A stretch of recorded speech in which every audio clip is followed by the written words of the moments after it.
What's up, Guiding Bolt crew? This is Nick, and today, as you probably guessed, we're talking about miniatures.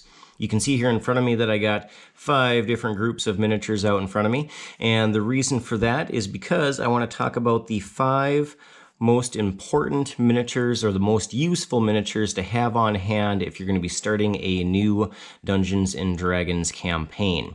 Now, obviously there's going to be a lot of thoughts on this. The reason that I have chosen these 5 are because they are easy to acquire, meaning that if you go out and purchase like a box or a brick or a case, there's a good chance that you'll have one of these types show up in it.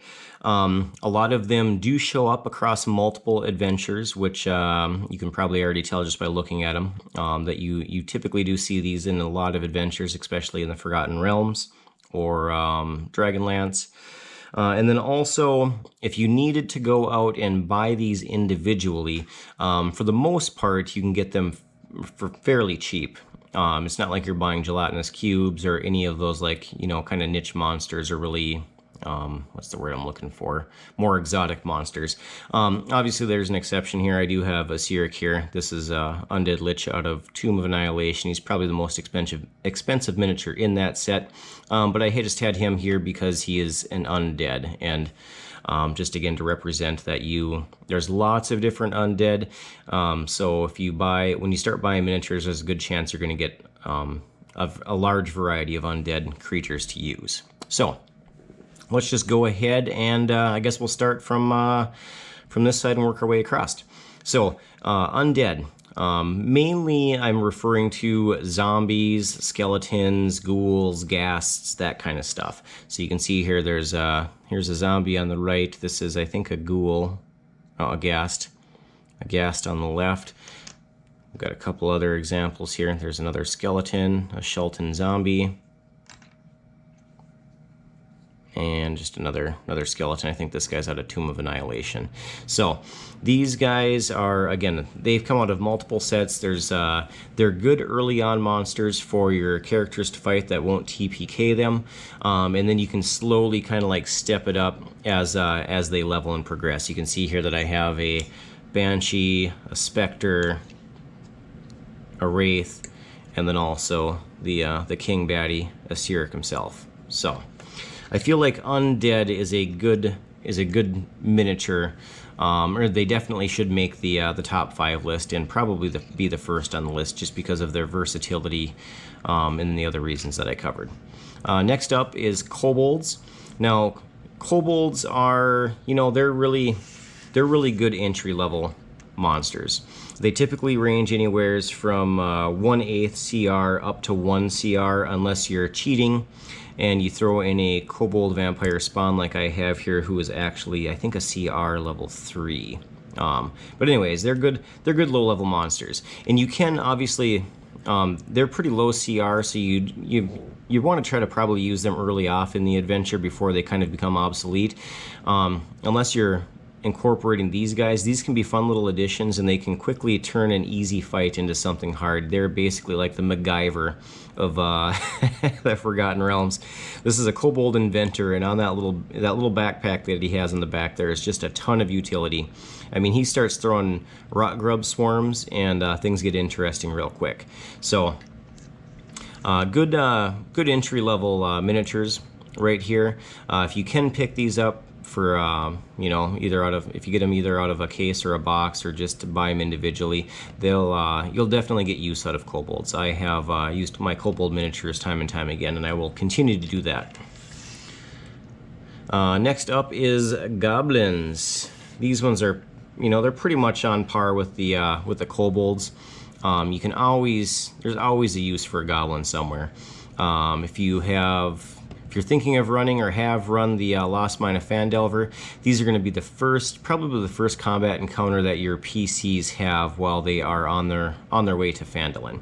Now, they typically range anywhere from 1/4 CR up to 1 CR if there is a Goblin boss. I don't know if I actually have a Goblin boss here or not. He's a Goblin.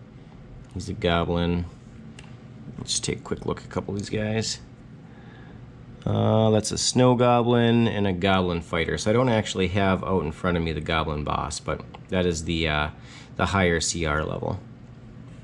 So, fun little miniature. Again, always used for a goblin. I am never disappointed. I'm going to mention this out, and I've said this before in my unboxing videos when I do miniature unboxings. I am never disappointed if I get any of these because, again, you can always find a use for them somewhere. Next up is the orc. So here we have an orc tribe. If you're familiar with Forgotten Realms, or if you've read any of the Drizzt books, you're probably heard of the Mini Arrows tribe, King Obold, however he pronounces it. But again, these are great miniatures for early on. These typically range anywhere from a half a CR up to 4 CR. So these start getting, you probably don't want to throw a band of orcs at your party right off the get-go.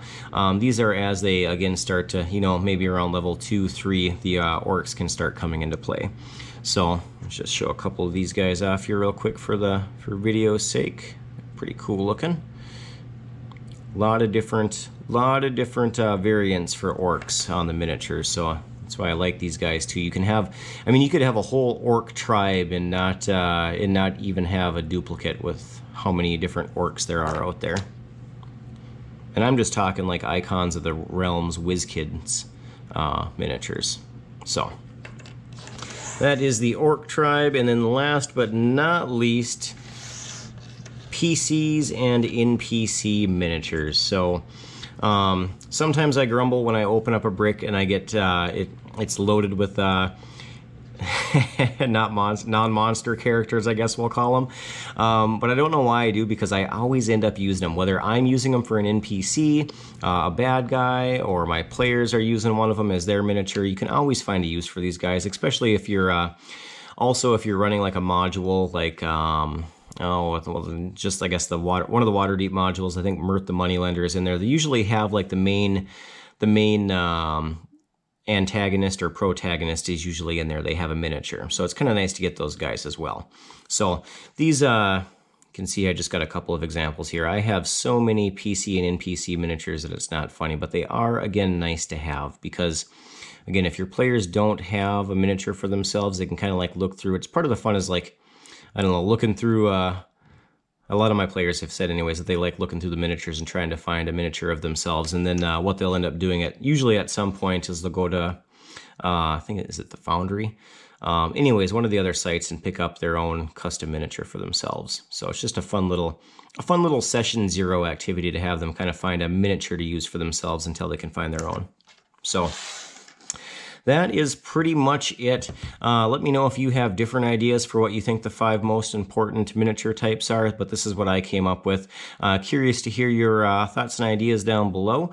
Let me know if you have any questions. As always, thank you for watching, and until next time.